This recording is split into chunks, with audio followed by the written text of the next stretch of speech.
Pemirsa, sudah bertahun-tahun Khalidin tinggal di rumah tidak layak huni yang kondisinya sangat memprihatinkan. Warga desa Blangrambung, Kecamatan Pesangan, Kabupaten Biren ini tinggal di rumah berukuran 3x4 meter yang nyaris roboh. Beginilah kondisi gubuk reot milik Khalidin, warga desa Blangrambung, Kecamatan Pesangan, Kabupaten Biren yang nyaris roboh. Rumah berukuran 3x4 meter ini sudah ditempatinya bertahun-tahun. Rumah yang dindingnya terbuat dari tepas bambu serta papan dan atap daun rumbia yang mulai lusuh dan kering, selain rawan ditiup angin juga bocor saat diguyur hujan.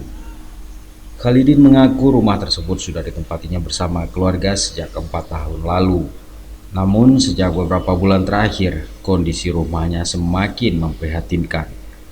Setelah diterpa angin kencang, rumah tersebut nyaris roboh dan harus ditumpangi dengan kayu agar tidak ambruk. Walaupun nyaris roboh, Khalidin tetap menempati rumah tersebut bersama istri dan anaknya yang masih berumur 3 tahun. Empat tahun. Udah 6 tahun. Ya. Jadi sudah mulai roboh seperti ini sudah berapa lama nih? Mungkin udah jalan 1 tahun. 1 tahun ya. Ya. Jadi Bapak masih tetap tinggal di sini, Pak? Ya, tinggal di sini sama anak, sama istri. Jadi kalau misalkan hujan gimana nih, Pak? Basah kita, Pak. Hmm. Basah hujan. Jadi atapnya gimana nih, Bang? Udah roboh, Pak. Hmm. Udah roboh semua, Pak.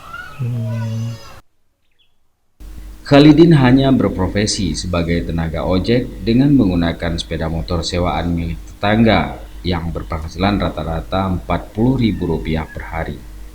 Dengan penghasilan kecil tersebut, ia tidak mampu memperbaiki rumahnya. Dirinya mengaku sudah pernah memohon bantuan rumah layak huni kepada beberapa instansi pemerintah dan lembaga sosial hingga aparatur desa.